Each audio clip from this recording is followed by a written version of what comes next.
Hey guys, Corey here from Sky's the Limit Car Care, and today we're going to talk about why it's important to care for your microfiber towels and tools, how you do that, and how that's going to save you money in the long run.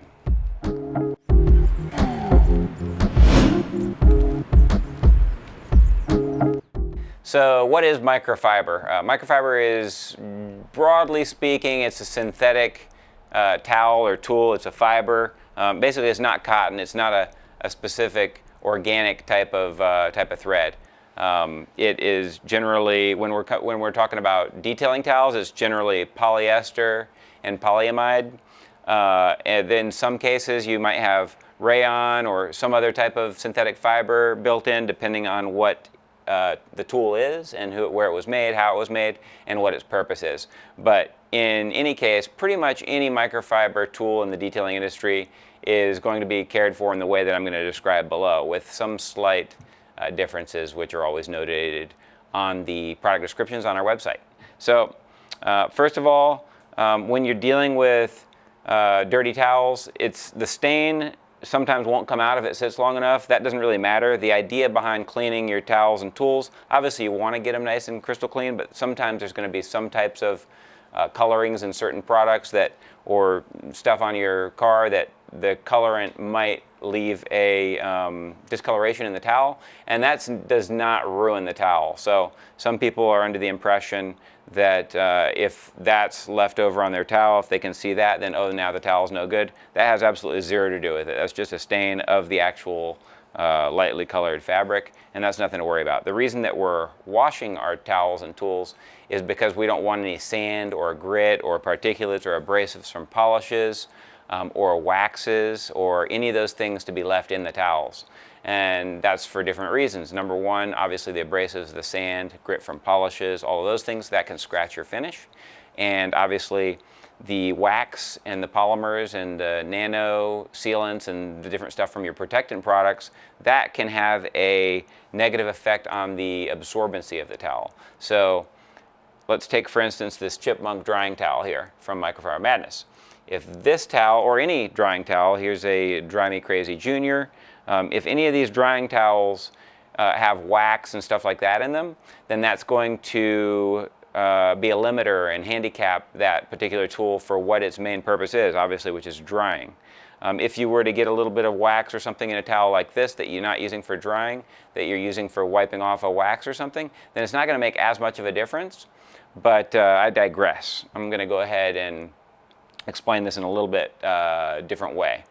So in summary, the reason that you want to take care of all of these things properly is because it's going to extend the life of them and also extend the life of your paint by using tools and towels that are not dirty and won't scratch the surface. So rules to live by when it comes to microfiber care. Number one question is, do I really have to buy that special detergent that you're selling me? Why can't I just use regular laundry detergent? And that's a great question. You can use regular laundry detergent, but it's not going to work as well. And if you use one that is not free and clear, like All Free and Clear or Tide Free and Clear, something like that, then you can actually damage these fibers. Those products that you find in the grocery store, regular laundry detergents, are made for cotton and a variety of things, but they're not designed specifically for microfiber. And they can gunk up the fibers in the towel. One of the greatest things, and kind of been a revolutionary in the cleaning industry, is microfiber. And that's because they have these tiny, tiny, tiny little fibers that are all twisted together in different ways, and they have to be cared for a little bit differently. If you get some of the perfumes and some of the things that are in regular detergents down inside these fibers, they don't come out completely, and then they just don't do their job as good. So if you are not going to purchase a product that's made specifically for microfiber towels, then you want to get a free and clear detergent. The brand doesn't really matter, whether it's All Free and Clear or any of these, but the point is that it's clear, does not have any dyes, and free of perfumes and stuff like that. And that's your best bet. Personally, I don't use those, but people tell me that they work somewhat well. I have always used this. To me, it makes no sense for me to risk it and gamble. I use all Microfiber Madness towels on my cars at home, and so I'm just not going to risk having a towel that high quality that costs me that much money and then using a lower quality product that's not designed for it. But if you do, make sure to use free and clear. So now I'm going to go over some steps basically from A to Z on exactly how to care for your microfiber towels. Number one, you don't want to drop them on the ground. Try to avoid that. Getting a piece of sand and stuff like that in there, a little twig, stuff like that. The great thing about microfiber is that it grabs hold of stuff and pulls it off your car. But if you drop it on the ground, it's going to grab hold of a whole lot of stuff, and you just don't want to do that. So step number one is take good care of it. Pay attention when you're using your towels and tools. Step number two is keep your towels separate. Like, you don't want to take your drying towel, your wax removal towel, your polishing towel, and your wash mitt, and your towel that you wiped your glass with or your tires with, and put them all in a load together. They should be kept separate. You can lump that into a few groups. Basically, you've got one which is your glass and drying towels. Those are really critical about making sure you don't get any wax or sealant or anything like that in them, obviously, because it's really easy to see a streak on glass, so your glass towel needs to be mint. And then your drying towel, you want to keep that super absorbent. So this gets into a little bit of another conversation, which we'll segue to that at some other point. But some people use drying aids, and some of those drying aids have waxes and stuff in them. For me, I'm not going to use a drying towel like this with a drying aid, because that can affect the absorbency of my towel. That might not all come out in the wash as easily, depending on some of the drying aids out there. If I was going to use a drying aid, which I don't generally, but if I do, then it would be with a towel like a Summit 800. That can handle it, and that's still super absorbent. But for, typically speaking, in my opinion, the way to go about using a drying towel is to make sure you do not use it with anything that has any type of sealant or wax or anything like that in it that can mess up the absorbency. So anyway, you have your category with glass towels and drying towels. Then you have a category for polishing towels.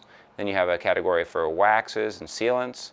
And the waxes and sealants and the polishing towels, those can get lumped together depending on the kind of work you're doing and stuff like that. But we'll just call that one group, drying and glass a second group. And then you have like the grimy towels. Those you don't want anywhere near them. You kind of don't even, a lot of us anyway, kind of don't even want to put them in our own washer.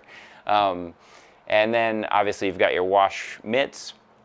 If you're a DIY guy and you're not using this all day, every day, one good way to, personally the way I care for it anyway, is when I'm done with my wash, I mean, it has had soap in it during the entire wash. It's had, whatever automotive soap that I'm using.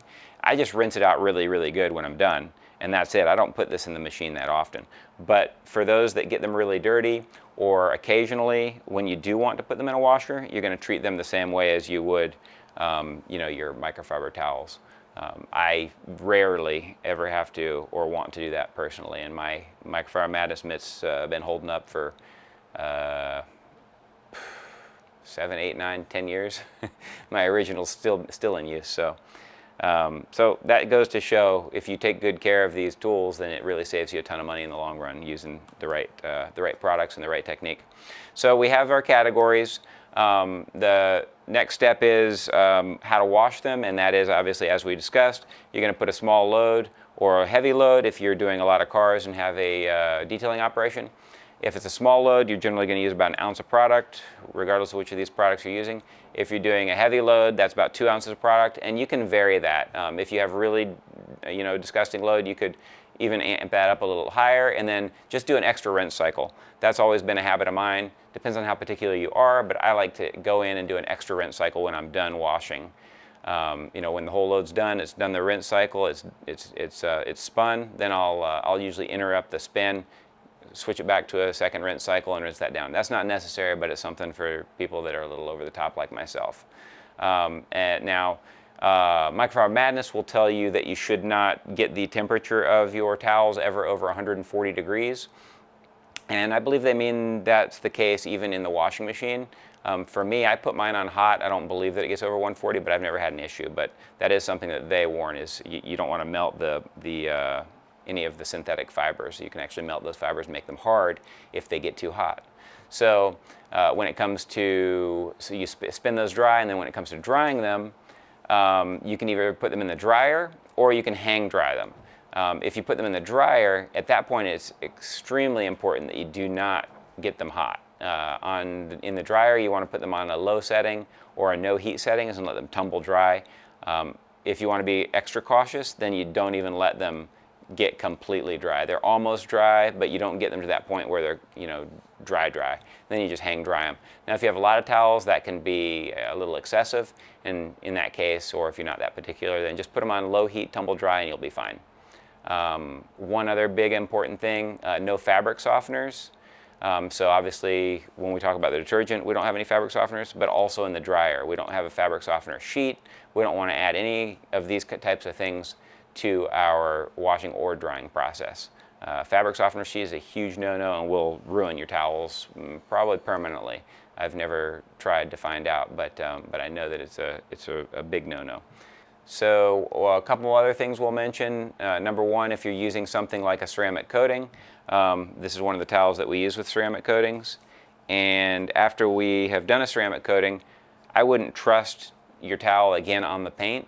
If you immediately dump it in a bucket of water or neutralize that coating before it's able to cure in the towel, then theoretically speaking, it's fine, you could reuse it, but we don't go off of that assumption because we can't measure it or know for sure that it's safe. So we always tell people, if you use a towel on a ceramic coating, after you wipe the ceramic coating off, don't put it back on the paint again. You can use it, you can downgrade it, you know, you can wash it in a separate load, but not with your paint safe towels, and then you can downgrade it. So for instance, I could throw this in with my tire towels or my towels that are not going to touch paint or not touch anything that can scratch again, and I could reuse it for that. It might not be as absorbent because if it's got that ceramic coating cured in it, but you definitely don't want to rub it on the paint anymore. All right, guys, that's all we have for today. Hopefully I didn't forget anything. If you haven't subscribed already, be sure to do so. If you don't have notifications on for our videos, be sure to do that. If you have any comments or questions, leave those below. We look forward to answering those, and anything else we can do for you, just give us a holler anytime. Thanks a lot. Take care.